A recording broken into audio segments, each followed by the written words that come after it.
Hello everybody, QC Runner for QC Runner Games, and I am back today with another episode of American Dad Apocalypse Soon. After a very nice, long, restful break, it is time for another event. So today it is an event preview video. Should be pretty short. We don't have a lot of details of what it's going to be, but the good news is it's going to be a good one.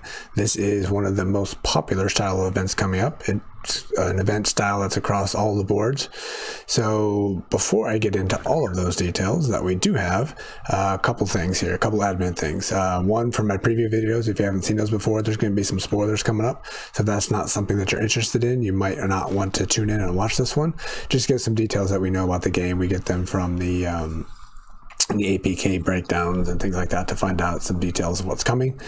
None of it's guaranteed, but it is very likely because they have been right most of the time.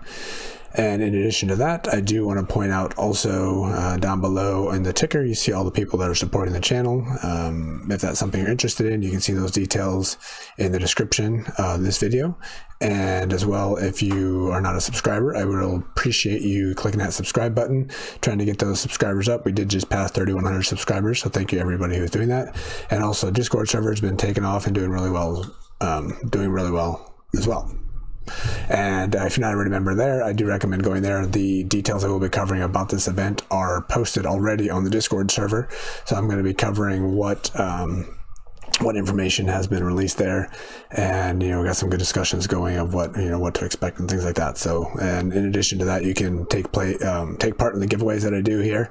I haven't had as many opportunities to post those in these videos, which I used to do. I still will do them eventually, but more often in a consistent basis, the giveaways are done on the Discord server. So if you're not already a subscriber to the Discord server, a member of the Discord server, I do recommend going ahead and joining, and you can get that as well in the description.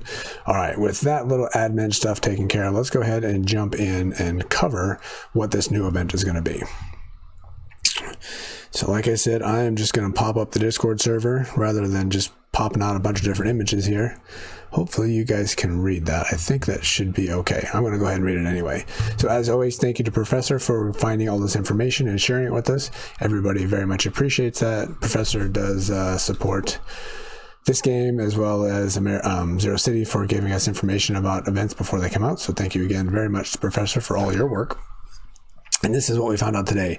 Agents, you see the little spoiler at the bottom. We should have hidden that here. Agents, we have the intel that Steve's future has been altered through the sale of experimental nanobots.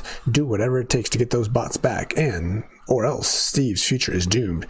Complete quests, my eyes aren't working. Complete quest, collect laser cutters and break open crates to find nanobots. I think we can know right there what that's going to be. It's going to be one of those, I think a lot of people in this game seem to call it whack-a-mole type style events, it sounds like. We have other styles. I'm actually going to cover kind of what that is for those of you that don't know what that event style is. If you're new to the game, it's a good one. There's a lot of play, especially if you buy the pass, and you get a lot of good stuff out of it. Let's just go ahead and read through some more of this. Do whatever it takes to get those bots. Okay. Complete quest, we read that. Help Snot and Steve become uncool so that their future of cool can get... I don't get it. Help Snot and Steve become uncool so that their future of cool can be saved. Get it?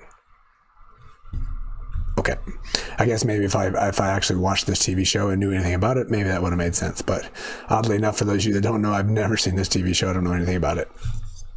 All right, so we have 3 new weapon types. Unfortunately, like I said, we don't have quite the details that we usually have on this preview, but we do have a couple things, and let's go ahead and cover what it is. So there's going to be a new... The new equipment uses very advanced tech and is only available with Situation Room level 10. That is actually something very interesting. None of the other games out there have specific information related to a Situation Room or a Throne Room or Command Center or anything like that. So there's new equipment with very advanced tech that's only available for Situation level 10. So that'll be interesting to see what that is, only for level 10. There's some discussions past this on the server of what that likely is. But I think we're all at speculation for the most part at this point. Scanners for engineers, chainsaws for warriors, and bows for gunslingers. So I suspect that's going to be the beginning for SR11, to be honest with you, because in all the other games, they have something called sets. We can cover what that's going to be when we get there, but to go from SR10 to SR11, at least the equivalent in the other games, you still have level 100 fighters. Your fighters don't go any higher, but you can start having sets.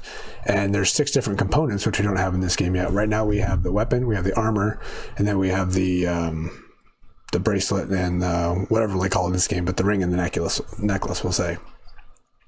In the other games, there's also an attachment or a soul for the weapon and an attachment or a soul for the armor. So you get 6 different spots, and they all make you stronger. And those 6 together are called a set, and then you can actually enhance them, make them way better, and the stats go way up. And there's people that are like 25, 30 million in power, so the power goes way up with this. And with that, there's different types of functionality that can be done, and there's some of the sets that are kind of mixed. So you have like a gunslinger and a tank up front, sharing weapons, or we'll cover the details when they get there. But so I think this bow for a gunslinger and the chainsaw for a warrior are going to be different set types that will be taking effect as soon as SR11 goes live. We don't have any details what that's going to be yet, but I do think that's why they're adding those right now, and why they're only for Situation 10 at the moment. I suspect they're going to be just cosmetic at the beginning. Our other changes: added weapon type indicator found in the top right corner of the weapon card. I think that's just probably going to be an icon for what kind of a weapon it is, whether it's a bow or a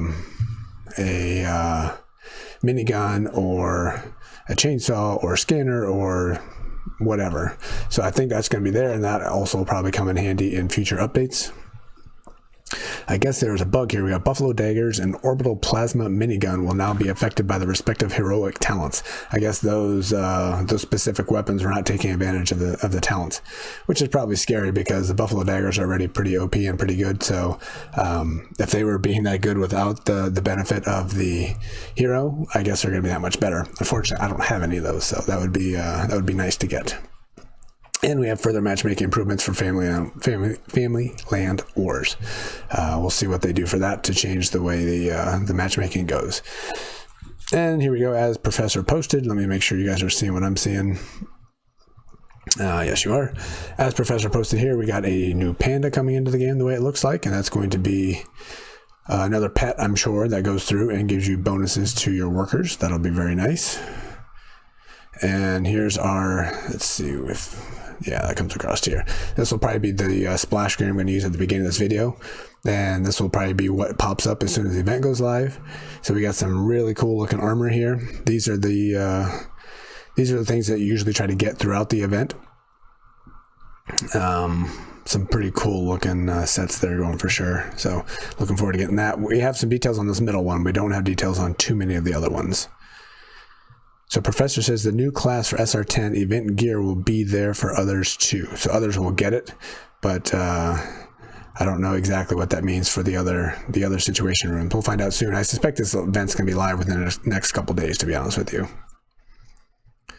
All right, so here's our details that we have on the specific gear. So we have the augmented reality uniform. Attacks have a chance of infecting the target with the virus. The infected enemy loses its touch and is unable to deal critical damage and dodge attacks. Ouch.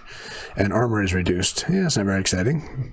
Fusion shotgun once in a while shoots an energy grenade that makes its enemy engineers and gunslingers randomly switch the target of their attack. I gotta say, that does not sound very exciting either.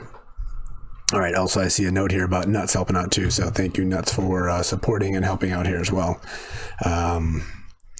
Yeah, so I don't know. We'll see. They don't sound all that exciting at the moment, but we'll see how they fit together. And here's a little, actually it's not bigger. I can do this, but I don't think you guys will see this on your screen. No, it doesn't pop up the way I'm doing the recording. So a little better images. Again, if you want to see a higher quality image, you can go to the Discord server and see that.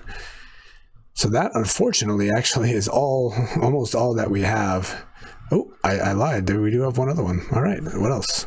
We have the Alien Invader Armor. Once in a while, when taking damage, places a beacon nearby. Enemies around the beacon start attacking it for a certain amount of time. When expired, the beacon explodes, dealing damage.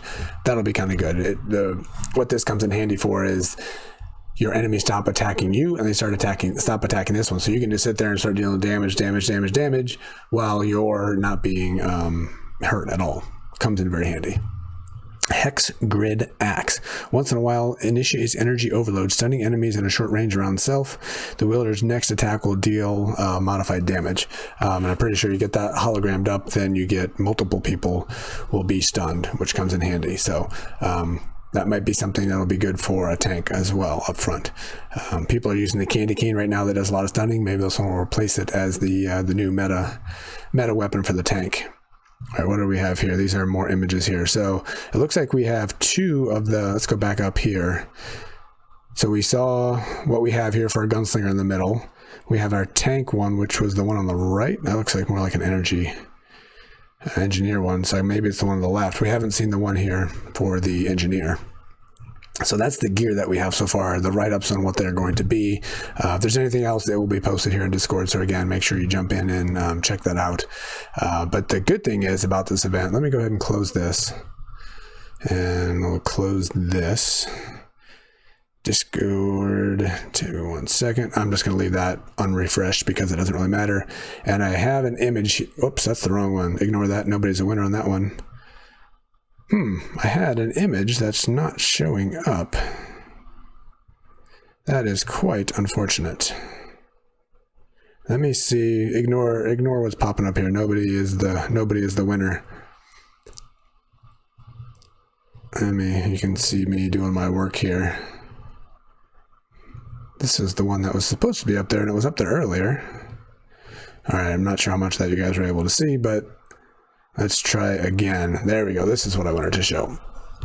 So just kind of a refresher for those that have done this style of event. And if you guys haven't, this is what the event should be like. I mean, this is all speculation, of course, but what you do at the beginning, you have a chance to buy a pass, obviously. And in this pass, if you stay free to play, your goal is going to be this is going to be different specific items for this event. But the last time we had this event, I forget what it was called, it's like the Winter Olympics one or whatever. Your goal, you're trying to get through this map, you're trying to get these Roger medals. And if you don't buy a pass, you have one special reward there as well. And here, as you can see, I have three. So each award that's better than just like a basic green sticker shows on the board. And if you don't buy the pass, you only get one of those. If you buy the smaller pass, you get two of them. And if you buy the more expensive pass, you get three of them. And I believe the smaller pass is usually $19.99, maybe $14.99. The expensive one, I think, is now up to $24.99. Way too expensive, but it is what it is. So while you're playing the game, you're trying to earn these hammers. You get these hammers. Each hammer you get to go ahead and smash one of these blocks. And in there, like I said, you're looking for the medal or you're looking for the special reward. Again, whatever we're going to be getting in this specific game, nanobots and such. You get an advantage if you buy that pass because you can use these magnifiers. You can still earn the magnifiers without the pass, but you can't use them if you don't have the pass. So if you buy the $9.99 pass, you get 2 free magnifiers on every board. Every time you refresh this board, you get 2 new ones. And if you buy the more expensive pass, you get 3 of these every time, which makes a lot of play. So if you're going to spend in any event, this is actually a good one because it gives you a lot of play and you get a lot of stuff. You usually get a lot of cash in this one. If you're SR10, you'll get a lot of materials for SR10. You get a lot of food. And I quite often, because I don't have enough time, save all my stuff for the end and just blast through it and waste through tons of it. But if you're playing this game if you're playing this event as you're playing the game, you're getting just a ton of resources that you can use. You get more food to get more play in the events, and you get these food chests. You get a lot. So it's a lot of play. And then if you buy the pass, you just keep going forever and you get tons and tons of stuff. So highly recommend it. It's a lot of fun compared to some of the other ones. Unfortunately, to have the most fun, you do have to pay, because when you can't use these magnifiers. So that means you have to click on every single one of these, and very often the special thing that you're looking for comes at the end. So you got to go through 1, 2, 3, 4, 5 times 4. So you have to go through 20 hammers to get through one screen. And then once you get through 30 hammers, I actually don't have it here on the right side of the screen, you get a chest. And for every one of these 30 hammers, this big chest, that's where you get the premium event items. You get a bunch of other things as well that you'll find on this board. You get higher level legendary worker gear. You'll get some other weapons. You get some other stuff, which is kind of cool. But the really premium events, premium items for this event will come in these special chests here on the right hand side that you guys can't see. And as you can see, a little 2 here behind me right there. So that means I had two of those special chests to open. And like all the other ones, not every chest has anything in there. Some of them are kind of junky. But a lot of the junky stuff still has stuff that will help your hero, which is kind of nice. And then some of them will have the premium event gear. So looking forward to it. That's kind of what it is. And it's usually a 10-day event. And I think this one gives us 3 days at the end as well. I'll verify that once the event goes live. But I think it's usually you only have 10 days to earn the hammers and stuff. And then you have 3 days at the end to go ahead and use them and get through them. So like I said, it's a fun event. You get a lot of play. You get a lot of good stuff. And it's a nice little break from our 3-week-long event we had last time. I did like that because it allowed my my 2 accounts to get a lot stronger, even my mini account, which was very weak. So that was nice to be able to have that. But at the same time, 3 weeks is a long time for an event. So it's good that we had a break. It's good that this event's only going to be 10 days. And it's good that it's going to be soon. Like I said, I expect it will be live on Tuesday and Thursdays are the most common days. I have a hard time believing this is going to be live tomorrow morning already. I'm going to get this video posted tonight. I can't imagine it's going to be live tomorrow morning, but it's certainly possible. My best guess is going to be on Thursday, but we don't have that specific information yet. I will go ahead and post that on Discord if we do find out, but until then, it will be soon. I guess we can go with that. So that is the new event that's coming. It should be a fun one. So looking forward to it. Hopefully you guys are ready to go and are all rested and ready for the next event. So I will be back to cover it when it goes live, and hopefully you'll be playing it a little bit more often instead of saving everything for the end, and be able to take advantage of some of the amazing gear and goodies that we get throughout this event. So that will do it for this video. So thank you for watching, and until the next time, this has been QC Runner for QC Runner Games, and I will talk to you later. See ya.